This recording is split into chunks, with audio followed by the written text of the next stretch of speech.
의젓한 장난감 병정. 옛날에 25개의 장난감 병정이 있었습니다.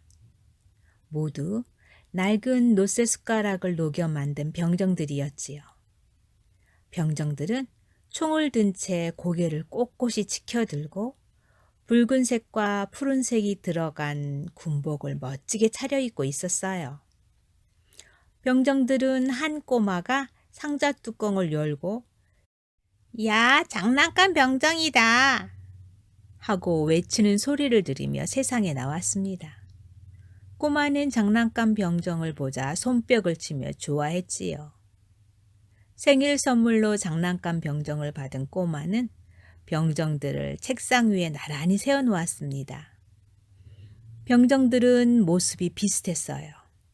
그런데 한 병정만 유난히 달랐지요. 마지막으로 만들어진 이 병정은 노쇠가 모자라 다리가 하나밖에 없었어요.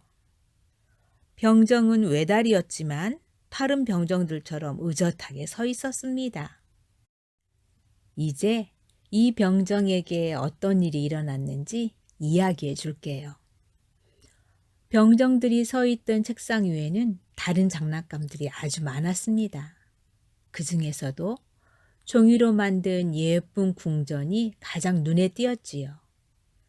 궁전의 작은 창으로 안쪽에 있는 거실을 볼 수 있었어요. 궁전 앞에는 유리로 만든 작은 호수가 예쁜 나무에 둘러싸여 있었어요. 밀랍으로 만든 백조들이 호수 위를 미끄러지듯 떠다니고 있었지요.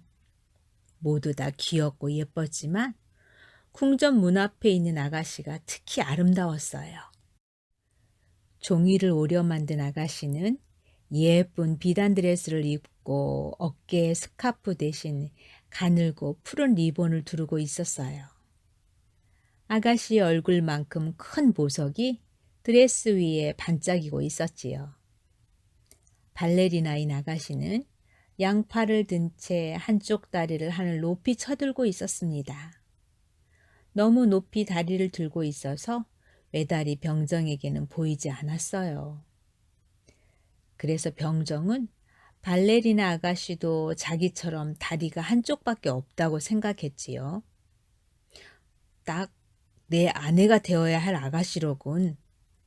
하지만 궁전에 살고 있으니 콧대가 셀 거야. 난 24명의 형들과 함께 초라한 상자에 살고 있는데 말이야. 아가씨에게 상자는 영 어울리지 않아.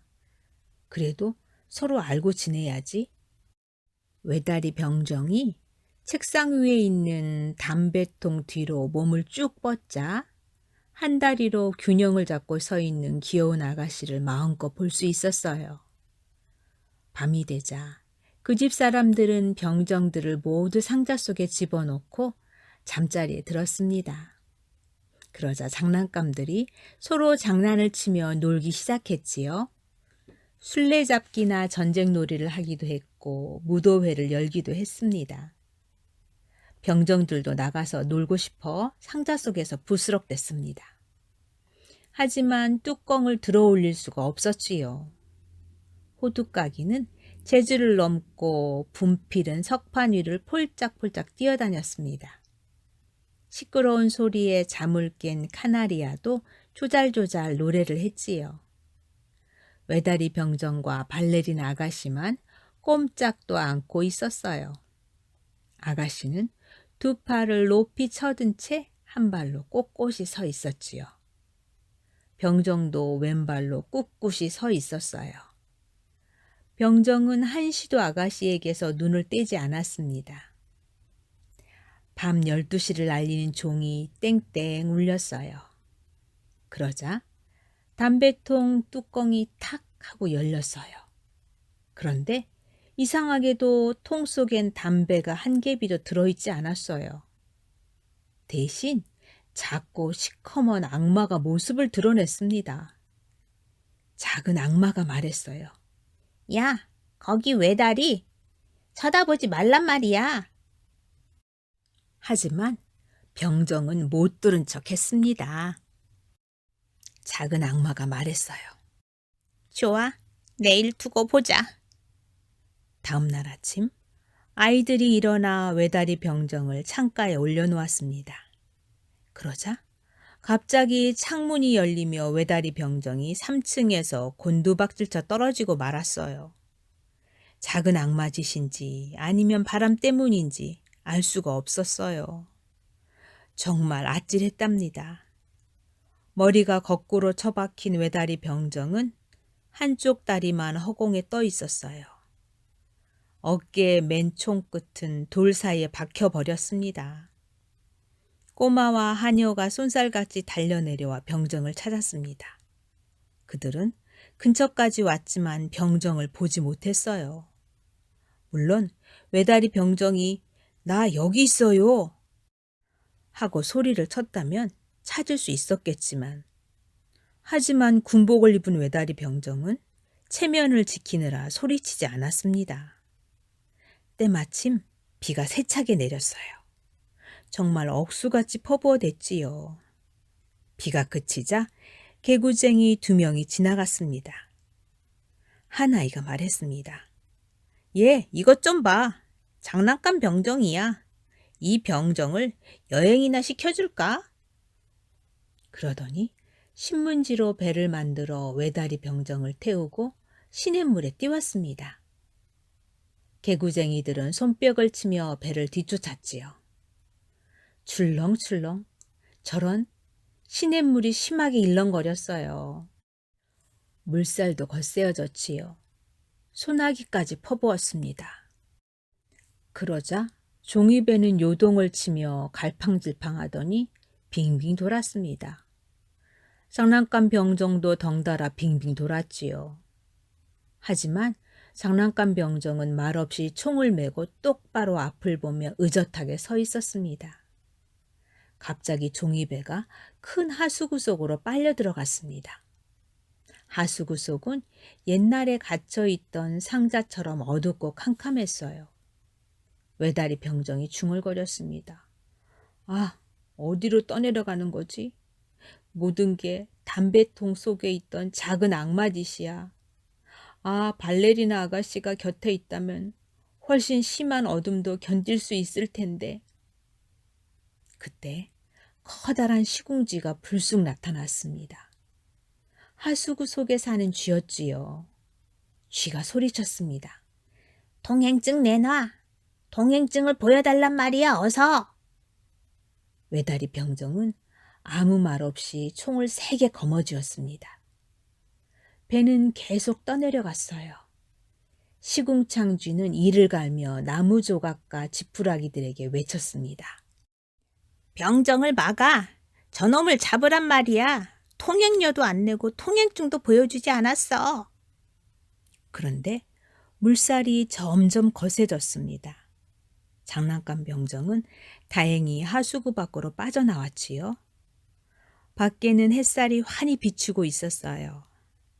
갑자기 요란한 물소리가 들렸습니다. 아무리 용감한 사람도 벌벌 떨 정도였지요. 하수구는 큰 운하와 직접 연결되어 있었어요. 배를 타고 큰 폭포 아래로 떨어지는 것이 사람에게 위험하듯 장난감 병정에게도 위험한 일이었지요.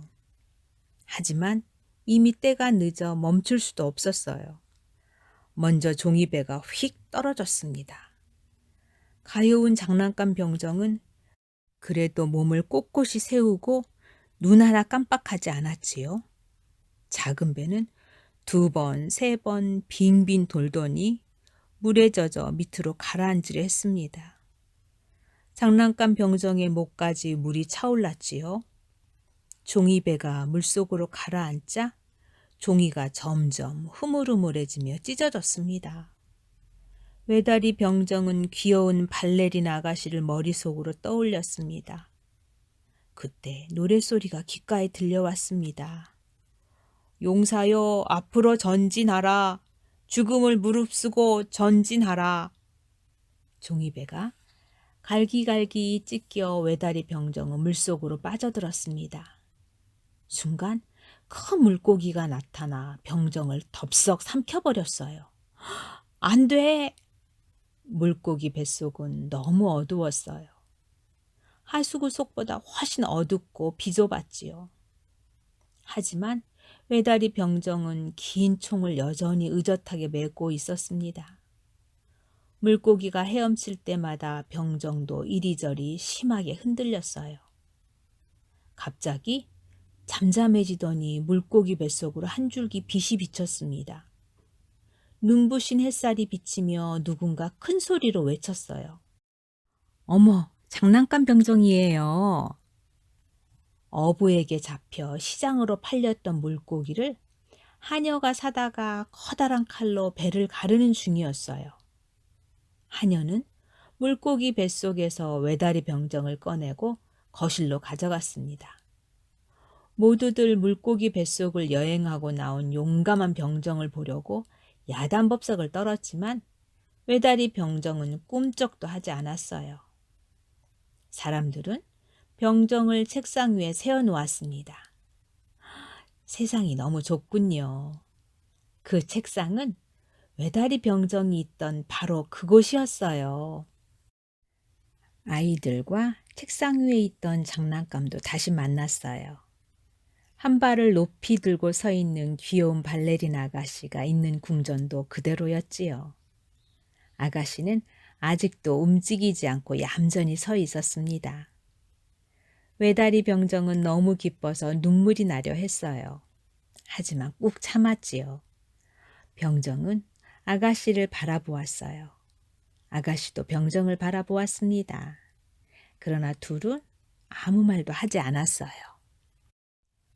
그런데 갑자기 한 꼬마가 외다리 병정을 집어들더니 아무 이유도 없이 난로 속으로 집어던졌습니다. 분명 담배통 속에 있는 작은 악마가 벌인 장난이었을 거예요. 불길이 장난감 병정을 무섭게 집어삼켰어요. 끔찍한 열기가 뿜어져 나왔지요. 불에서 나오는 열기였을까요? 아니면 병정의 마음속에 담긴 사랑의 열기였을까요? 군복의 색깔도 형체도 알아볼 수가 없었어요. 외다리 병정은 아가씨를 바라보았고 아가씨도 병정을 보고 있었습니다. 병정의 몸은 서서히 녹아들었지만 총을 든 채 여전히 의젓하게 서 있었지요. 그때 문이 열리며 바람이 발레린 아가씨를 덮쳤습니다. 아가씨는 공기 요정처럼 살며시 날아와 외다리 병정 옆에 떨어졌습니다. 그리고는 활활 타올라 사라져갔습니다. 외다리 병정도 녹아내려 작은 덩어리가 되고 말았지요. 다음 날 하녀는 난로에서 재를 끄집어내다가 하트 모양으로 변한 작은 노쇠 조각을 발견했습니다. 발레리나 아가씨가 타고난 곳에는 드레스에 달렸던 보석이 수처럼 까맣게 그을려 있었습니다.